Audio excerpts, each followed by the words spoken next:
Bom dia, boa tarde, boa noite. Eu sou o professor Rodrigo Coelho e nesse vídeo nós iremos falar a respeito da Conferência do Meio Ambiente e Desenvolvimento que ocorreu em 1992 na cidade do Rio de Janeiro, aqui no Brasil.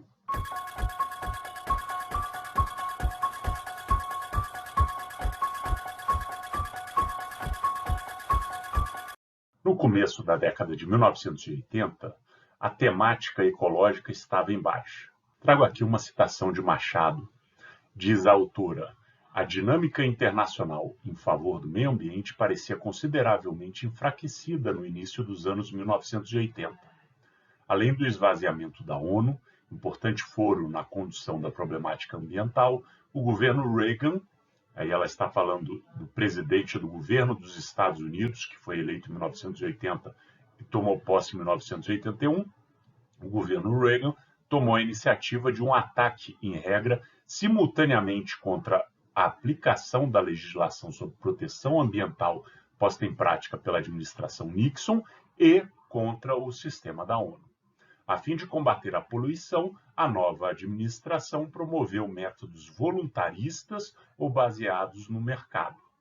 Ronald Reagan decidiu suprimir a contribuição norte-americana ao Programa das Nações Unidas para o Meio Ambiente, em parte estabelecida pelo Congresso, e em seguida abandonar a Unesco. Eu acho essa citação bastante interessante, porque ela mostra tanto o enfraquecimento e o retrocesso que estava acontecendo no começo dos anos 80, quando o país mais rico e mais poluidor do mundo, os Estados Unidos, começa a regredir evidentemente na sua legislação, e ao mesmo tempo mostra a fraqueza da ONU e o quanto que a ONU depende de alguns poucos países que a financiam e que, portanto, são países com capacidade de ditar como ela deve agir. Esta era, enfim, a dinâmica naquele momento. Mas mesmo assim nós tivemos grandes mudanças ao longo dos anos 80. A grande mudança que a gente pode chamar, que começa a trazer de volta o debate ambiental, é a publicação do relatório Brundtland, o relatório Nosso Futuro Comum, que, como a gente já discutiu em outro vídeo, conseguiu conciliar o debate ambiental com o ideário neoliberal. Já durante o trabalho da comissão que elaborou o relatório Brundtland, houve uma série de encontros empresariais que trouxeram a temática ambiental para o mundo dos negócios, obviamente fazendo todas as adaptações. E a partir do momento que você definiu que nós haveríamos uma nova conferência para celebrar os 20 anos da Conferência de Estocolmo, uma série de encontros preparatórios, na verdade 5 encontros preparatórios, todos eles realizados nos países do norte rico, foram realizados para discutir como que se daria esse encontro. Uma questão fundamental que a gente deve destacar aqui, apesar de eu ter voltado a frisar a questão do norte rico, que nos remete àquela discussão da Conferência de Estocolmo, né? A diferença entre o norte rico e o sul pobre, a cidade escolhida para ser a sede deste encontro de 20 anos foi o Rio de Janeiro. O país escolhido foi o Brasil. Isso aí é bastante simbólico, na medida em que você traz esse encontro para um país do Sul, para um país em desenvolvimento, para um país que teve aquela situação de liderança em 1972 em oposição às teses ambientais. Era um país ali que, na metade dos anos 80, estava com um destaque muito negativo na imprensa internacional por causa do descuido com o meio ambiente. Será que alguém está fazendo uma conexão com a nossa situação atual? E era, por fim, um país que estava entrando no neoliberalismo. Como eu já falei, o relatório Brundtland une a questão ambiental com o credo neoliberal. E o Brasil, com a eleição de Fernando Collor de Mello em 1989 e com a posse em 1990, começa a entrar a adotar medidas no sentido de abrir sua economia e liberalizar sua economia, um processo que nós seguimos até hoje. Pois bem, por todas essas características, a escolha do Brasil foi uma escolha extremamente simbólica. A Conferência do Rio de Janeiro foi realizada entre os dias 3 e 14 de junho de 1992 e ela contou com delegações de 178 países e contou com 114 chefes de Estado. O que a gente deve destacar a respeito da dinâmica dos trabalhos? Se a gente lembra da Conferência de Estocolmo, que foi marcada por uma grande rivalidade entre grupos de países, os países do Norte e os países do Sul, os países ricos e os países em desenvolvimento, no caso de 1992, nós tivemos uma situação bastante diferente. Nós tivemos aqui quase que uma celebração de um consenso, como fala Oliveira, né? Do crescimento zero ao desenvolvimento sustentável, a gente caminhou do dissenso ao consenso. E aí, fazendo diretamente uma citação de Oliveira, 2011, a gente pode entender melhor esse mecanismo. Diz o autor quando ele apresenta o seu segundo capítulo da tese. Nosso objetivo neste capítulo é compreender o processo de elaboração e celebração do encontro entre o neoliberalismo econômico e o que se chama de meio ambiente. Primeiramente, no relatório Brundtland, o documento primaz da ONU que norteou as ideias sobre a questão ambiental, e posteriormente em uma série de conferências realizadas como preparativos para a Conferência do Rio de Janeiro em 1992. Se o que faltou na Conferência de Estocolmo e também no documento final do Clube de Roma foi a construção de um compromisso consoante com os interesses capitalistas presentes, lembrando tratar-se de um mundo bipolar em contraponto à ordem unipolar multipolar da globalização, e que funcionasse como uma estratégia conjunta de atuação de países do centro e da periferia mundial, na Conferência do Rio de Janeiro forjou-se um consenso sob os auspícios do neoliberalismo. Mas não foi apenas essa grande adequação entre meio ambiente e neoliberalismo, que foi realizado pelo relatório Brundtland, que explica o sucesso da Rio 92. E aí eu volto mais uma vez para o nosso clássico livro A Terceira Margem, do Inácio Sachs. Diz o autor, na página 253, que a Conferência do Rio foi realmente uma Estocolmo mais 20. Esses 2 decênios viram a maioria dos países se dotar de legislações e administrações ambientais, e as empresas, ao menos algumas, se convenceram de que o meio ambiente poderia ser uma fonte de lucros, e não apenas um custo adicional.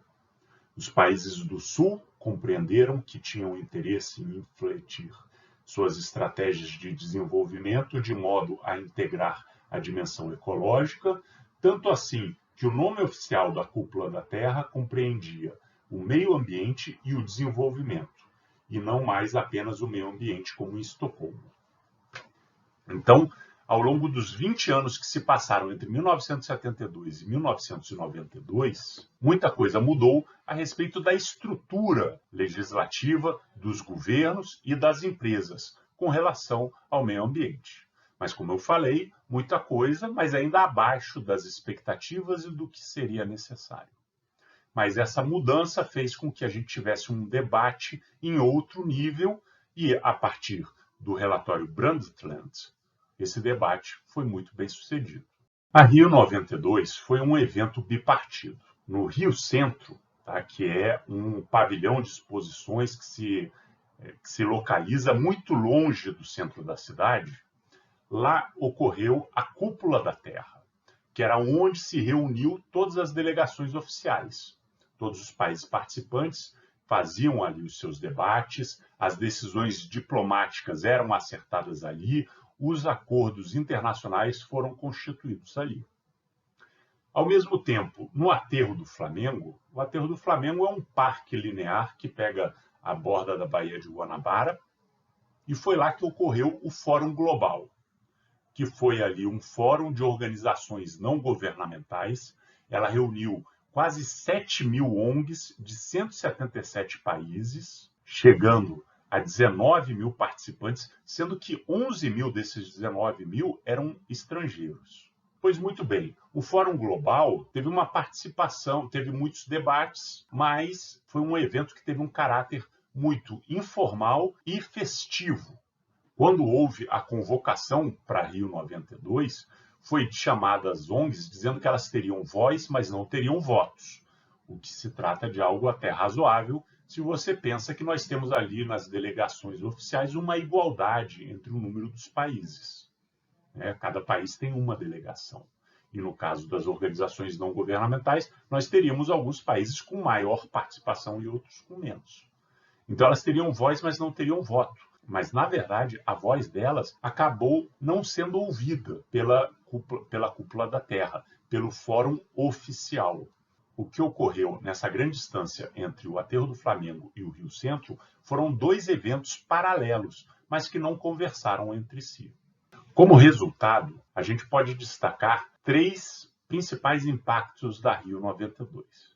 O primeiro impacto é que foi nesse encontro que se consolidou definitivamente e ganhou o debate o conceito de desenvolvimento sustentável. Por que eu falo isso?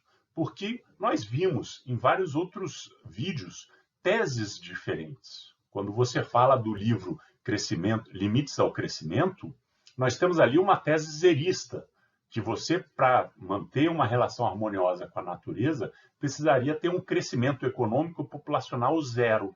Nós temos o conceito do ecodesenvolvimento, que tem lá as suas 6 dimensões, mas que propunha um outro modo de desenvolvimento, um modelo de desenvolvimento que não fosse agressivo à natureza.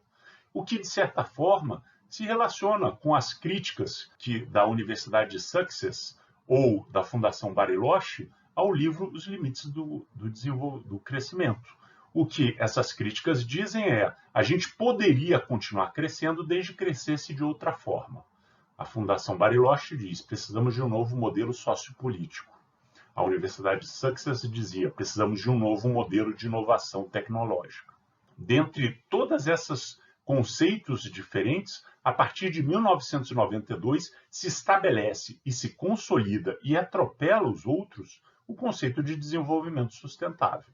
Uma segunda questão que nós temos é a assinatura da Agenda 21 e a assinatura de outras convenções internacionais. Convenção do Clima, Convenção da Biodiversidade, o que são passos importantes no sentido de você formar um direito ambiental internacional.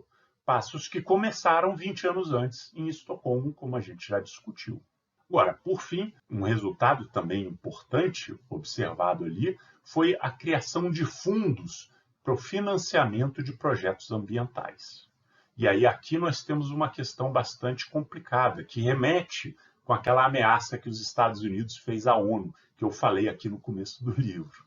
Ou seja, a gente criou uma série de fundos que seriam financiados por todos os países, de acordo com a sua riqueza, o que significa que esses fundos são financiados principalmente pelos países ricos, mas também quer dizer, e com isso eu quero insinuar, que os países ricos têm um poder de decisão, têm um poder de veto maior do que os demais, como a gente viu várias vezes na história da ONU, e esses fundos são geridos pelo FMI, pelo Banco Mundial, pelo BID, por várias instituições internacionais. E aí, esses fundos se tornam, a partir de 1992, mecanismos para você implementar um determinado modelo de preocupação ambiental.